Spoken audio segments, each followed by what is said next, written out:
Hello, everybody. Today we have a presentation called Needs Analysis Proposal for Students at High School Level. This investigation was done by Alma Sanchez and Yareli Arenas. The purpose of this presentation is to share a proposal of needs analysis, which was designed for high school students in a private school in the city of Puebla. For the designing of this needs analysis, the concepts of curriculum and needs analysis were revised to link the theory to the educational goals of the institution chosen, as well with the reality. At the same time, with the contrast of these elements, it would be possible to find any gaps between them. The results of this process would also allow to determine if the needs analysis is efficient and well designed. Now, two main concepts are needed for this presentation: curriculum and needs analysis. Firstly, curriculum, which according to Brown, is a systematic process during which language teaching and language program development are a dynamic system of interrelated elements. This term refers to the lessons and academic content in a specific educational program. The elements included in the needs analysis are the goals and the purposes of the institution and the program itself, language testing, materials development, language teaching, and program evaluation. Secondly, needs analysis, which generally refers to the activities that are involved in collecting information that will serve as the basis for developing a curriculum that will meet the necessities of a particular group of students. Jones claims that a need analysis provides validity and relevance for all subsequent course design activities. Also, the theory points out some characteristics of both curriculum and needs analysis. A curriculum should be clear and well structured, so untrained or inexperienced teachers can work with it easily. It also should be flexible, open, and negotiable, allowing teachers and students to reconstruct it and take into account teachers, students, and curriculum needs and goals to draw their roadmaps. Candling proposes a kind of syllabus that encourages learners to explore ways of knowing, to interpret knowledge, and engage in dialogue. He argues that syllabuses are social constructs, which are produced interdependent in classrooms by teachers and learners. Dawson makes a distinction between syllabus and methodology. He defines the syllabus as the content specification and suggests that a syllabus should be structural. It is the methodology that can be communicative. Bromfield also considers that a curriculum should be designed to serve all kinds of practical purposes. He argues that a syllabus must be based on concepts of language, language learning, and language use, and that the main thing is that this is efficient.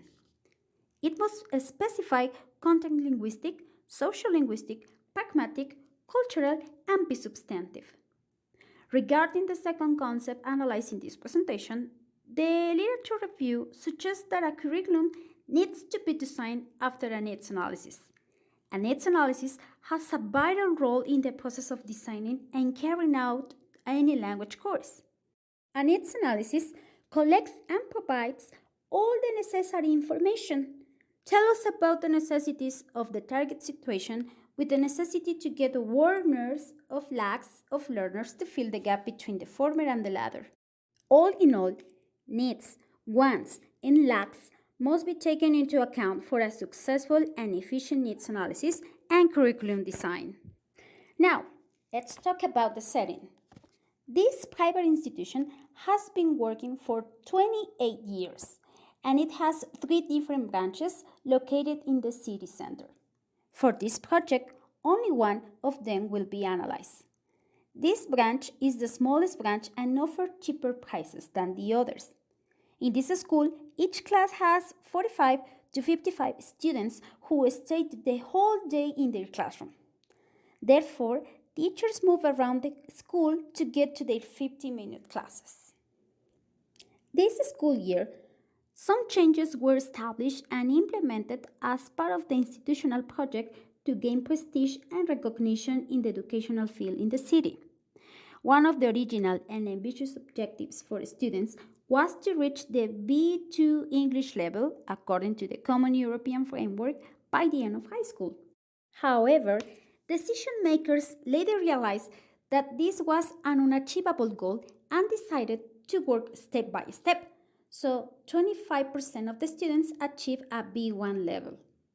This plan includes the following adjustments.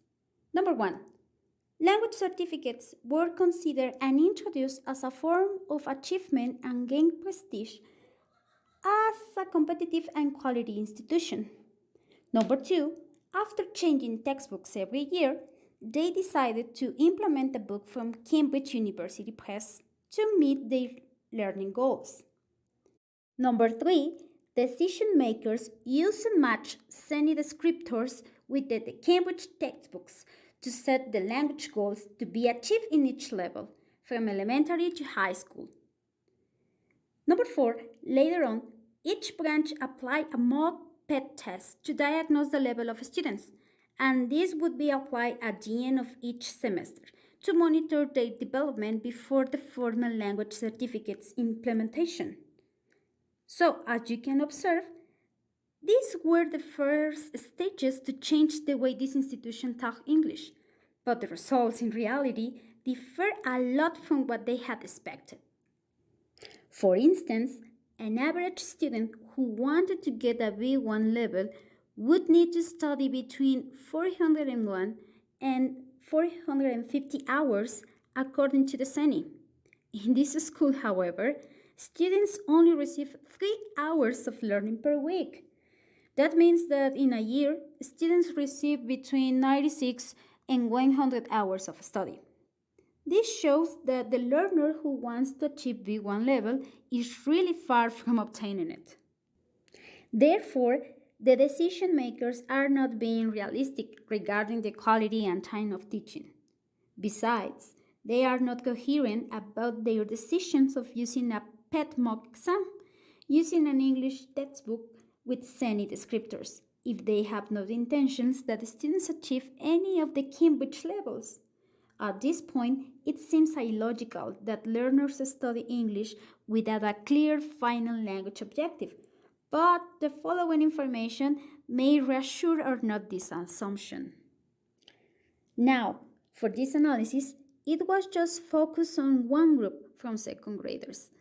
This group was an attempt to divide English classes into beginner and advanced levels, and this specifically is labeled as the basic second CD with 51 students. To divide the students in levels, the decision makers used their own tests, and later on the PET mock would be used with the idea of obtaining more accurate results. The process continued, and after both tests were applied, 3 students got A1 and just one got A2 level, according to the Common European Framework. The rest of the group was in stage 2, according to SENI, that can be like minus A1 level, demonstrating that the level of most of the students was very low. It is relevant to mention that in regard to the only student who got an A2 level, even though there was a suggestion to move up to the advanced level, as there was not an intermediate level offered by the institution due to the lack of the classroom, she preferred to stay in the classroom even if that was overcrowded. The results obtained after the course had started and the first evaluation showed the same tendency in terms of level reached. For example, grades from the unit's exam were low as the average group was just 5.8. In this graphic, you can see in detail how many students got those different grades from 0 to 10 and how 23 students failed this test against the 28 who passed it from 6 to 9. However, even the number of failures was not higher than the passing one, it was not enough to compensate it for the final average. As you can see, the results from the exams were not quite positive, so the institutional policies which are related to students' assessment state that other elements must be considered when assigning a final grade for the subject's unit. This means that the final grade has to be divided into four elements: exam with 30%, projects, which are called cognitive conflict solving, takes 30%, classwork, including homework or class participation under teacher's consideration, takes 20%, and the student's overall attitude in and outside the classroom takes the last 20% of the final grade. With this, final grades change from the previous student's results as the group's average went up to 6.5.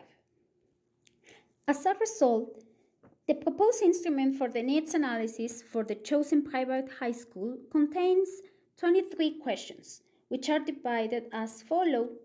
There are three sections. The first section is meant to collect personal information of the participants. The second section contains questions related to the learner's family context, and the third one contains questions that will allow the gathering of the learner's reasons to learn English. It is expected that this instrument is well designed for the collection of both quantitative and qualitative data that will let us analyze the traits from the specific group of English learners described before. From this, we plan to make decisions and adapt it to the existing curriculum to their learning needs, wants, and deficiencies. Additionally, this could be used as a basis for the design of a new English language curriculum for this educational level. A questionnaire was chosen as the main instrument for this needs analysis due to its usefulness. It will allow the gathering of needs, perceptions, attitudes, and wants from students towards the English language. You can see this questionnaire in the link below this video.